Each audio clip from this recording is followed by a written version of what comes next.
Go. Good afternoon, Dr. Godine. Our group members are Tony, Rabia, and Mike, and we are presenting to you our final presentation on EBP effectiveness.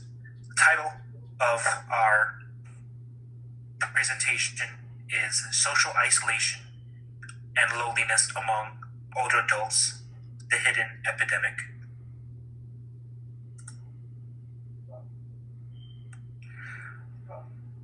Our research question: is companionship effective in reducing social isolation and loneliness among older adults?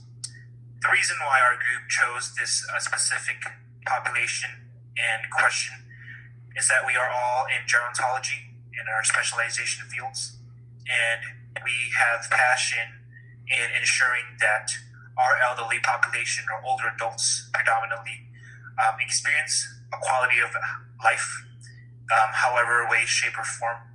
We believe that for those people or any person in general who are breathing and alive deserve some level of enrichment, especially for the vulnerable populations, as the elderly populations and those older adults. Yes, Mike, I totally agree with you. Social isolation and loneliness in older adults is becoming a growing health concern. As we age, we continue to find ways to maintain and sometimes improve our quality of life. There has been significant research and evidence that has shown loneliness and social isolation negatively influencing the health and well-being of older adults. To help mitigate this, it has been shown that companionship in its many forms is one of the many ways that helps alleviate experiences of social isolation and loneliness amongst older adults. The aim of this study is to examine the effectiveness of companionship interventions in reducing social isolation and loneliness in older adults. The purpose and objectives of our paper is to examine the effects of companionship, to look at various methods and interventions that alleviate social isolation and loneliness amongst older adults, to investigate if social isolation and loneliness lead to poorer health outcomes of seniors, to determine whether or not companionship has an impact on improving the health and well-being of older adults, and to determine whether or not companionship is effective in reducing social isolation and loneliness amongst older adults.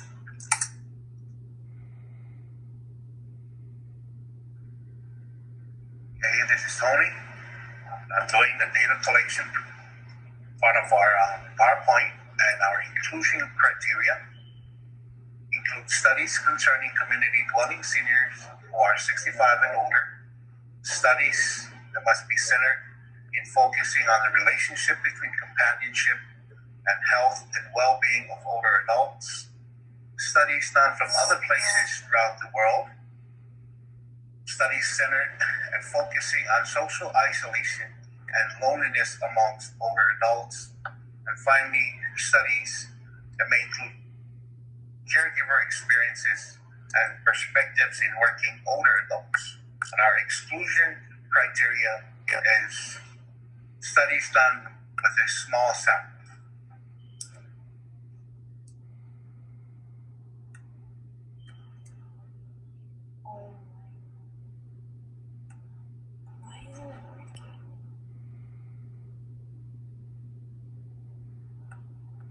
On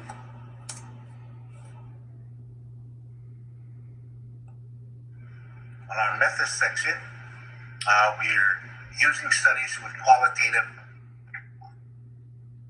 for the purpose of evaluating people's views or wanting to understand a particular issue. In this case, our studies is about loneliness amongst the elderly population. We're also using meta-analysis and quantitative studies, probability for the purpose of dealing with large population to have some form of random selection, random sampling, which is the pure purest form of sampling under the probability approach provides equal chances of being selected for a target population. Also, surveys with closed-ended questions, phone interviews, random digitaling, etc., and longitudinal studies and systematic studies.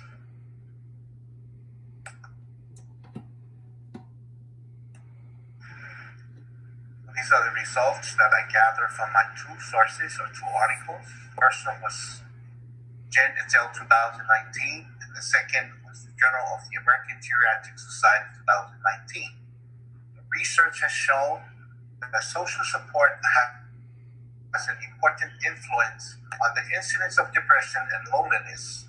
Furthermore, social support can be particularly important for elderly people who may have less capacity for activity and fewer social resources.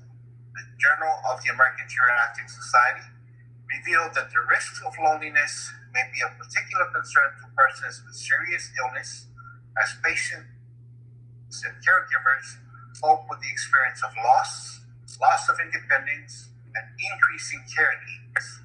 It is important to know, however, that there has been no uniform way of evaluating and documenting loneliness and social isolation as a part of a review of a patient's social determinants of health. Adding on to what Tony had mentioned, in Gardner, Gilden Hayes, and Goat 2016, common features of successful interventions include adaptability, community participation, and activities involving productive engagement. However, through these studies that we found, it is important to note that these conclusions are based on combined evidence from studies using a range of methods and are not specifically meta-analysis. Further, in O'Rourke, Collins, and Sidani 2018, most studies focus on people who live in the community, either independently, in assisted living, or living alone. The study samples were often described as individuals who are cognitively intact. So the results I found in the first study I looked at, a volunteer home visiting intervention was offered to community-dwelling older people who were considered by their nurses to be socially isolated or lonely. There was some evidence of improved social support as participants reported increased social integration and feelings of worth. Community-dwelling older people who were on a waiting list for a friendly visiting program were offered either a network building or a relationship-oriented visiting program. The intervention groups reported more activity, a greater amount of time spent in active pursuits, and planned more activities for the coming week, as well as improved hope and happiness. There are indications that social isolation interventions may have wide-ranging benefits, including structural social support, functional social support, loneliness, and mental and physical health. In the second study I looked at, Dahlberg and McKee found that low levels of contact with family and friends and low levels of activity were uniquely associated with social loneliness, as were low perceived community integration and receipt of community care. They also found more problems with functioning and non-receipt of informal care were uniquely associated with higher levels of emotional loneliness. Our conclusions and overall findings. In summary, there is extensive evidence demonstrating a high prevalence of loneliness and an association with adverse health outcomes. Nonetheless, until trials and guidelines are available, a framework of understanding the pathways to loneliness can help healthcare providers document psychosocial vital signs and provide concrete advice and social prescriptions for their patients.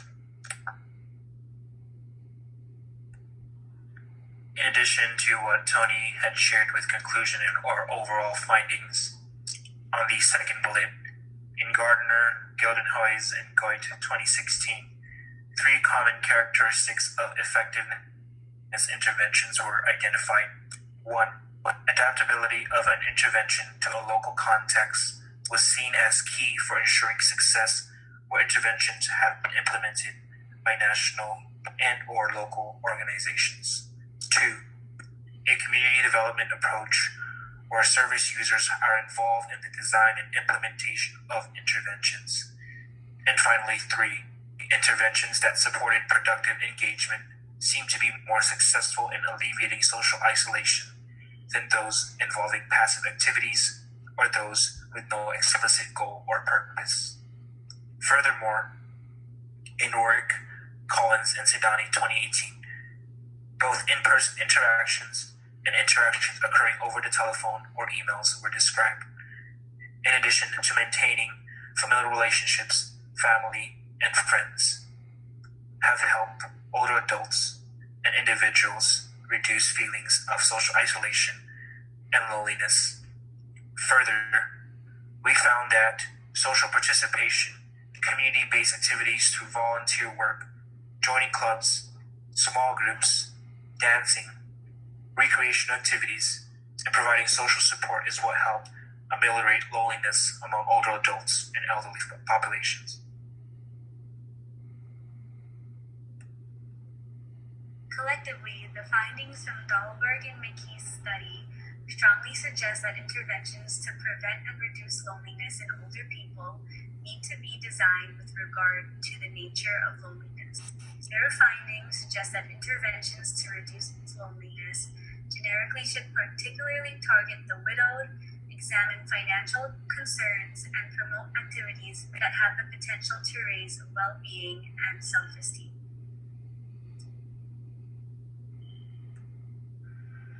Implications for future research and practice.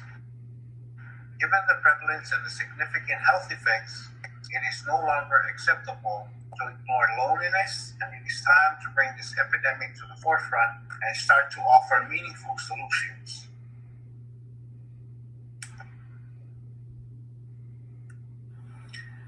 In addition, for our future implications on research and practice, on the second bullet, in Gardner, Gilman Hayes, and Goat 2016, the majority of interventions reported some success in reducing loneliness among older people. However, the quality of evidence base is weak, and further research is required to provide more robust data on the effectiveness of the interventions. Furthermore, there is urgent need to further develop theoretical understandings of how successful interventions mitigate social isolation and loneliness. In addition, future research should include systematic reviews to examine effectiveness of the distinct types of interventions that target loneliness and social isolation. Studies to test the interventions that target purposeful activity as a way to ameliorate loneliness among older adults.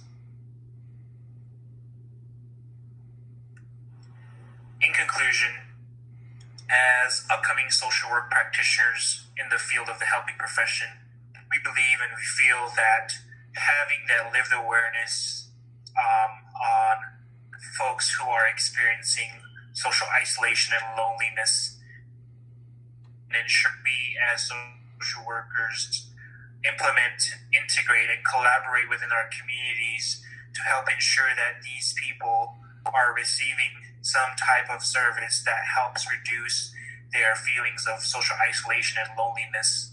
I think as social workers, it should be one of our key goals in ensuring that these vulnerable populations or those who are experiencing this social isolation and loneliness is provided assistance, companionship, and help them perpetuate human dignity and person. In my closing remarks, I'd like to share a personal story. So I actually just became a caregiver at the beginning of this month with a company here in Honolulu, and just seeing my clients every day and spending time with them, sharing stories about each other's lives, helping them around the house, helping helping them prepare lunch or go grocery shopping for them, and even taking them to their doctor's appointments. It makes a world of a difference. I can really see that caregiver companionship reduces social isolation and loneliness in the elderly population through my clients, because they're always so happy to see me. We talk, we laugh, and when I leave, they're always like, "Thank you so much for coming. Like, I had a great time." They thank me endlessly for all the work I did with them and for them throughout my day. And it's really great. I'm so happy I chose gerontology specialization.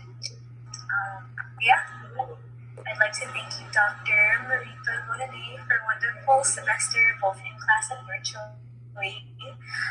Have a great summer and take care.